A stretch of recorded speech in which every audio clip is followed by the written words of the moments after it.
মানুষের সেবা, মানুষের কল্যাণ সাধ্যমতো, কিন্তু নিজের পরিবর্তন, নিজের সংশোধন, নিজের জিন্দেগি গঠন পুরা মতো। নিজের সংশোধন হবে কি মাসুম? পুরা মতো। মানুষের সেবা হবে কি মতো? সাধ্য মতো। সাধ্য মতো। ইন উরিদু ইল্লাল ইসলাহা মাস্তাতাতু, কোরআন শরীফের আয়াত। নবীরা বলতেন, হে আমার জাতি, আমি আমার সাধ্যটুকু দিয়ে তোমাদের সংশোধন চাচ্ছি, আমি তো সাধ্যের বাহিরে যাইতে পারবো না।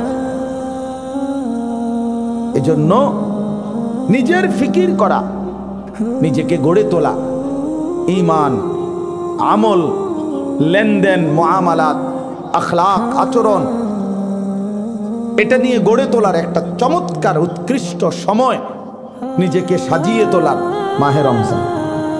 কেউ যদি সিদ্ধান্ত নেয় আমি রমজান মাস আলাদাভাবে ভাববো, রমজান আমার পৃথিবী থেকে বিচ্ছিন্ন, রমজান আমি শুধুই আখেরাত, রমজান আমার শুধুই আখেরাত, রমজান আমার শুধুই পরকালের ফিকিরে কাটবে, তাহলে ইনশাআল্লাহ এক রমজানেই একজন মুমিন পুরা মুত্তাকি হয়ে জান্নাতি হয়ে যাবে।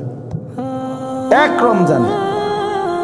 আপনারা অনেকেই সবাই জানেন, দাওয়াত ও তাবলীগের যে বিশ্ববিখ্যাত কিতাব তালিম হয় সারা পৃথিবীর মসজিদে মসজিদে, ফাজাইলে আমাল, এই ফাজাইলে আমালের যিনি লেখক শেখুল হাদিস হযরত মাওলানা জাকারিয়া রাহমাতুল্লাহ আলাইহি, জগৎ বিখ্যাত বুজুর্গ ছিলেন, পৃথিবী শ্রেষ্ঠ আলেমে দ্বীন ছিলেন তিনি। সারা পৃথিবী উনাকে চেনে, সারা পৃথিবী।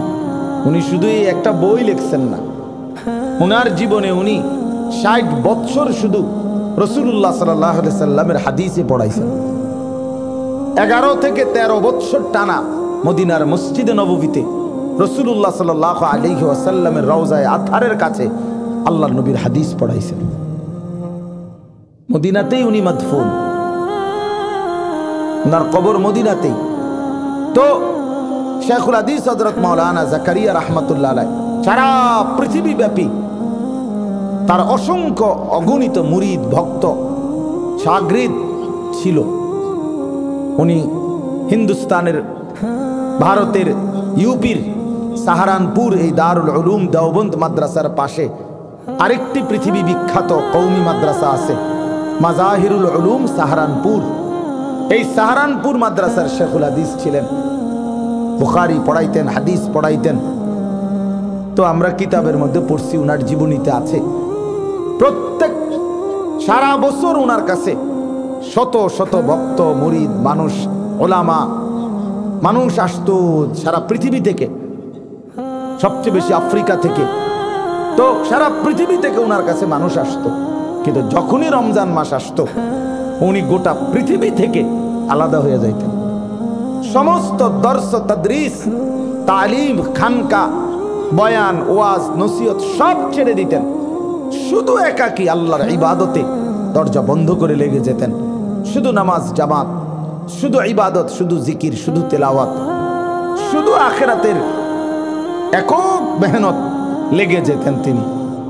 তো তখন একটা কথা প্রসিদ্ধ ছিল, সাহারানপুর রেল স্টেশনে মানুষ তো রেলে যোগাযোগ করত, এখনো ইন্ডিয়ায় রেল যোগাযোগই বেশি।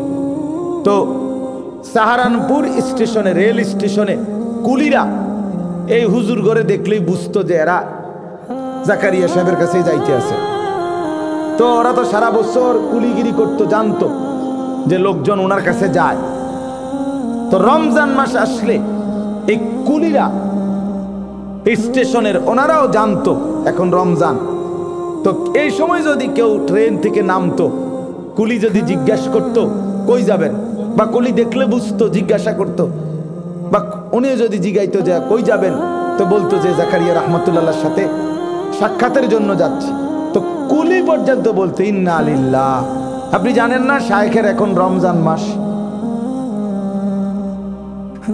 মানে কুলিও এটা জানতো যে হযরত তো রমজান মাসে কাউকে দেখা দেয় না, সাক্ষাৎ দেয় না, শায়েখের এখন রমজান মাস।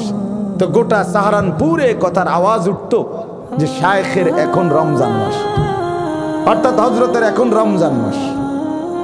আমরা যেমন বলি আপনার তো এখন ঈদ,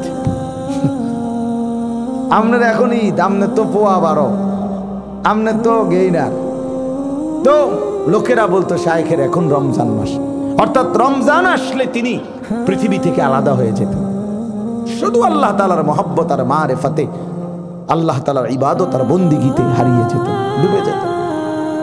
ওনার বিখ্যাত কিতাব আছে আকাবির কা রমাদান, আমাদের পূর্বসূরীদের রমজান কেমন ছিল, আউলিয়ায়ে কেরামের সিয়াম সাধনা, এই নামে বাংলা অনুবাদও আছে এই বইটা। তো এই বইতে আছে এমন অসংখ্য বুজুর্গের নাম উনি লিখছে, যারা এক রমজান শেষ হওয়ার পর 1 বছর টানা আরেক রমজান আসা পর্যন্ত প্রতিনিয়ত রমজানের জন্য একবার হলেও দোয়া করতেন, আল্লাহ আরেকটা রমজান পেতে চাই, আরেকটা রমজান, আরেকটা রমজান, আরেকটা রমজান, আরেকটা রমজান। এই জন্য রমজান মাস মহান আল্লাহ পাক রব্বুল আলামিনের সবচেয়ে প্রিয় পছন্দের মহব্বতের মাস, মুমিনের জীবন সাজাবার মাস, জীবনটা সুন্দর করবার মাস, হায়াতটা কাজে লাগাইবার মাস। বাপ আল্লাহ পাক আমাদের সামনে সেটা আনতেছেন।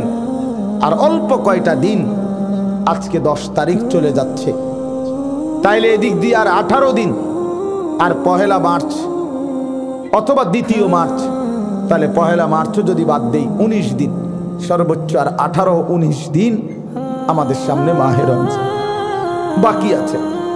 অতএব আপনাদের কাছে আমার বিনীত অনুরোধ, মাহে রমজানকে নিয়ে ভাবেন।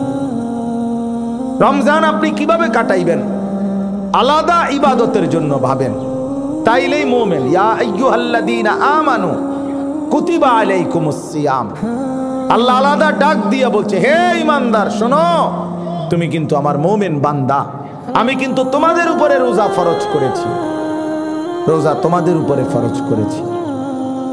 কামা কুতিবা আলাল্লাযীনা মিন ক্বাবলিকুম, তোমাদের পূর্ববর্তী সর্বযুগের ঈমানদার উম্মতদের উপরেও আমি রোজা ফরজ করেছিলাম। কেন করেছি জানো? এই রমজানেই আমি আল্লাহ, এক রমজানেই, এক রোজার মাধ্যমেই, ইবাদতের মাধ্যমেই লাআল্লাকুম তাত্তাকুন, তোমাদেরকে আমি আল্লাহ মুত্তাকি বানিয়ে দেব। আর যে মুত্তাকি হবে সেই জান্নাতি হবে। উইদ্দাত লিল মুত্তাকিন, কোরআনুল কারীম আল্লাহ তাআলা বলছে জান্নাত বানানোই হয়েছে মুত্তাকিদের জন্য, জান্নাত বানানোই হয়েছে মুত্তাকিদের জন্য। ইন্নাল মুত্তাকিনা ফি জান্নাতি ওয়া উয়ুন, নিশ্চয়ই মুত্তাকিরাই থাকবে জান্নাতে, জান্নাতে মুত্তাকিরাই থাকবে। আখিরাত আমাদের জন্য, জান্নাত আমাদের জন্য। আখিরাতের সমস্ত নিয়ামত ইমানদারের জন্য। কোন বেঈমান, কোন কাফের, কোন মুশরিক, কোন হিন্দু, কোন বৌদ্ধ, কোন ইহুদি, কোন খ্রিস্টান, কোন নাস্তিক, মুরতাদ, নাফরমান, আখিরাত আর পরকালে চোখ বন্ধ হইবার পরে মৃত্যু থেকে নিয়ে আর কোনো দিন এক ঢোক পানিও পাবে না, এক লোকমা খাবারও পাবে না। ওরা ব্যর্থ, ওদের যা উপভোগ শুধু দুনিয়া, শুধু দুনিয়া। কুলু ওয়া তামাত্তাউ কালিলান ইন্নাকুম মুজরিমুন, আল্লাহ বলছে নাফরমান, অল্প কিছুদিনের দুনিয়া খাও, ভোগ করো। ওয়াইলুন ইয়াউমাইদিল লিল মুকাদ্দিবিন, মনে রেখো সেদিন আখিরাতে তোমাদের জন্য রয়েছে জাহান্নাম। এখন খাইয়া লাও, খাও, ভাত খাও, তরকারি।